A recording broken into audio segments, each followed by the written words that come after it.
Grace and peace to you from God our Father, our Lord and Savior Jesus Christ. I have to do a better job of proofreading.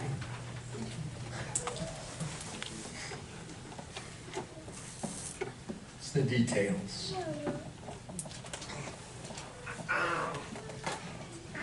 Today we start our Holy Week journey. And we start with this triumphal entry into Jerusalem. The crowd is there. They've heard of this fellow. They've heard how he is from the seed of David. And they're there to cheer him on. Because what they believe is about to happen is that Jesus will set up the throne of David. He will vanquish the Romans. And he will once again free Judea from the iron fist of Rome. This crowd, caught up in the excitement, is cheering. But this same crowd, in just a few short days, will be jeering. You had the chance to meet Barabbas, and I'm going to tell you why they chose Barabbas. And I want to talk about the crowd. But before that, we need a little information.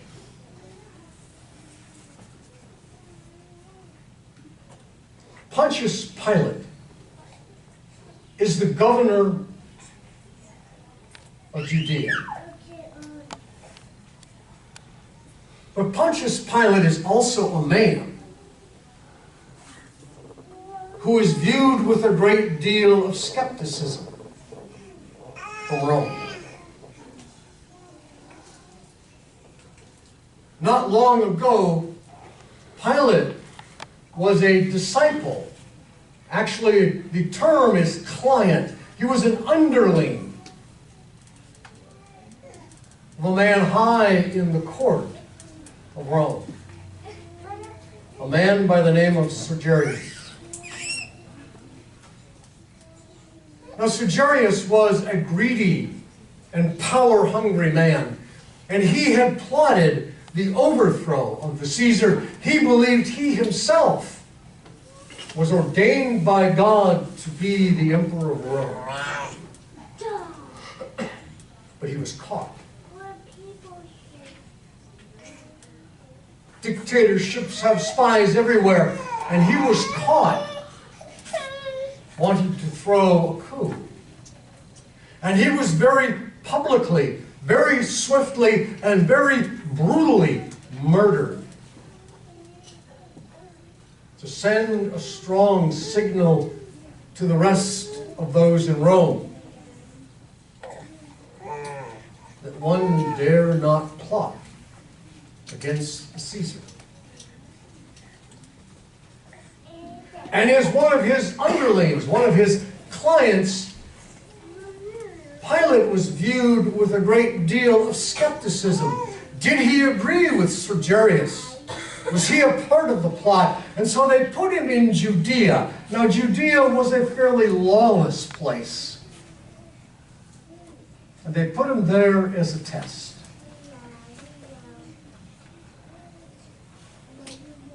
And his one and only role in Judea was to make sure that nothing happened to embarrass Rome. He was to keep the peace at whatever cost.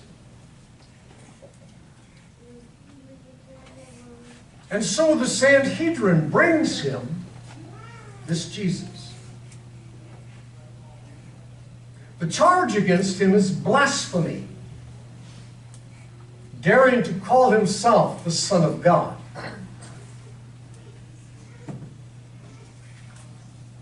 Pilate could care less about the charge of blasphemy.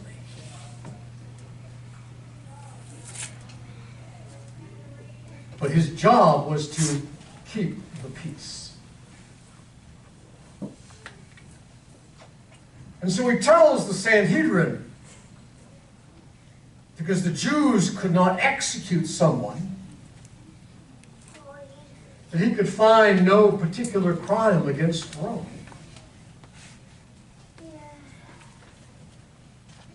The Sanhedrin knew Pilate's Achilles' heel. They knew Pilate was on thin ice with Rome. And they knew how to manipulate Pilate. So in the process of this mock trial, as Pilate has Jesus beaten, hoping that that would satiate their desire for blood, he brings him out once again and says, I find no crime. And the Sanhedrin, the religious people, say, he calls himself king. We have no king but Caesar. Ah. Now there's a problem. If now Pilate lets him go, Rome is sure to hear and believe him to be a sympathizer with those plotting insurrection. Pilate is caught. And so in one last desperate attempt, because it was the custom to release one Jew during Passover, he brings before the crowd Barabbas.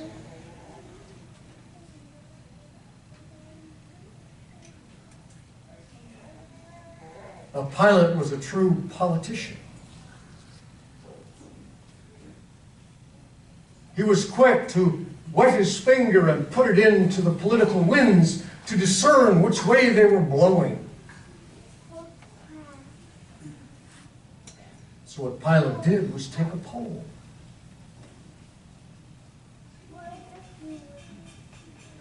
And there on one side is Barabbas. Who was Barabbas? Barabbas was a zealot.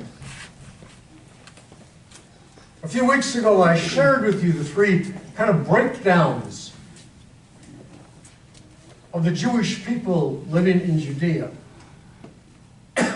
There were the Pharisees, the keepers of the law. The Pharisees had nothing whatsoever to do with the political atmosphere in Judea. They believed their sole task was to hold tenaciously to the laws as handed down through Moses. They were indifferent to what was happening, indifferent to the plight of those being persecuted. They simply held tenaciously to the law. The Sadducees were the political group that aligned themselves with the political power.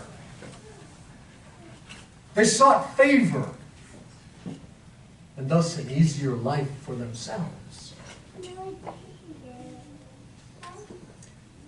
And then there were the Zealots. The Zealots were the revolutionaries. The Zealots were, in fact, a group of people who would randomly attack Romans and murder them. They engaged in guerrilla warfare. They would launch themselves out, take out some Romans, and then disappear back up into the hills, the same as those groups do today.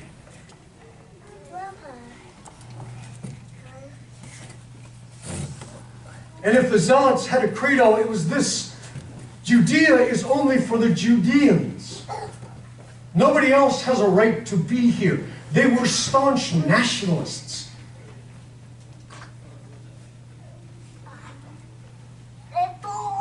And what they wanted was what the people wanted. They wanted to reestablish the throne of David, to bring back the good and marvelous and golden era of King David when Israel had a mighty army. They wanted the Romans thrown out.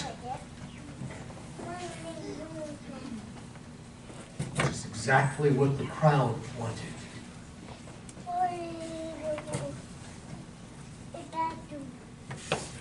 And so Pilate leads Jesus and Barabbas out. And while Barabbas talked about Judea is for the Judeans, death to the Romans, Jesus was love your enemies. Pray for those who persecute you. If someone strikes you on one side, turn to them the other. If someone asks for your coat, give them also your shirt.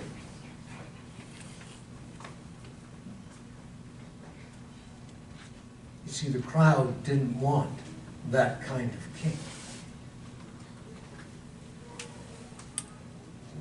They wanted a Barabbas.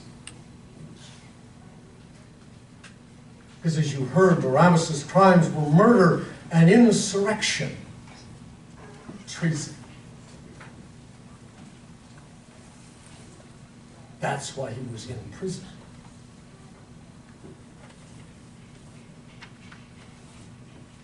So Pilate takes a poll.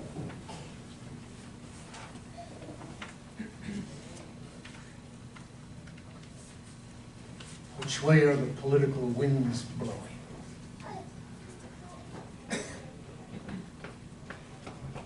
Almost 70 years ago, a fellow wrote an article in response to the political times of the early 50s. Already then, this author saw that politicians were more apt to act on the whims of the crowd. They know what was right and just.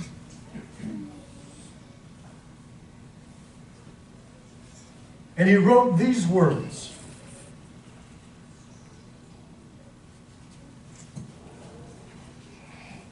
Instead of a voice which stands for justice, a voice which stands for humility, a voice that stands for what is right. Instead of a voice, our politicians have become nothing but an echo.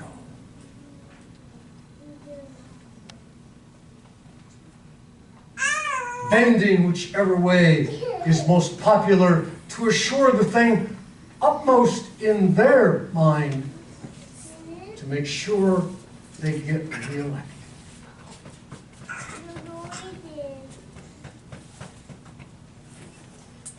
Instead of a voice, we become an echo. Of course, the crowd chose Barabbas.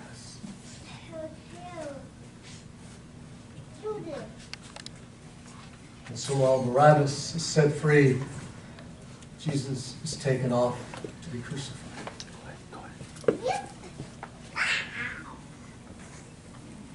But now back to the crowd.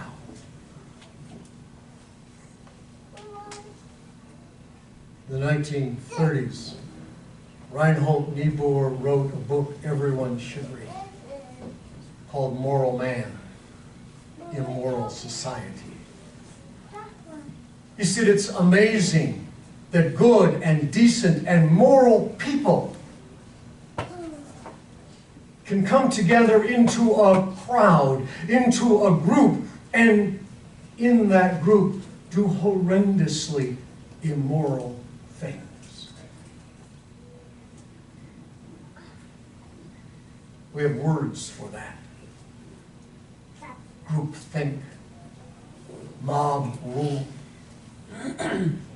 good and decent and honest and moral people who on their own would never do these things come together into groups, and that's exactly what they do.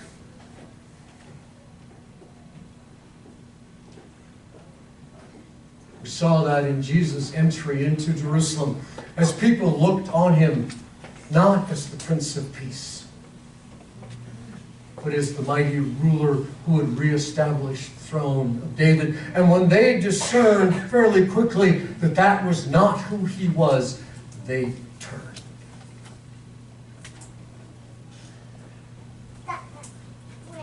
They turned with a vengeance.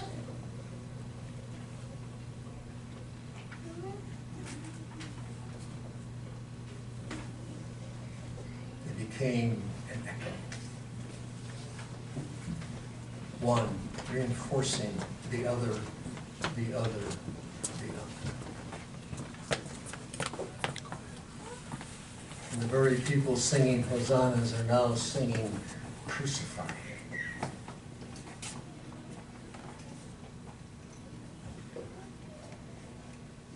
Of course they chose Barabbas.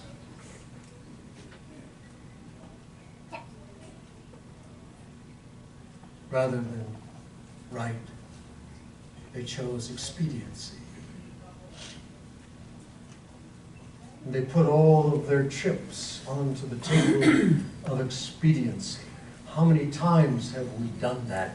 How many times have we engaged in that immoral? How many times have we abandoned the very fundamental principles of justice and right? We've taken those and sacrificed them on the altar of what's popular. Which way are the winds, in fact, blowing? And so today, as we begin our Holy Week journey, the choice lies before each and every one of us.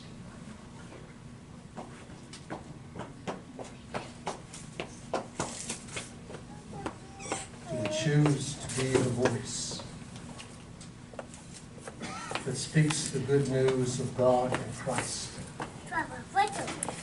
announcing his kingdom of love and gentleness and acceptance and patience? Or do we choose simply to be the echo?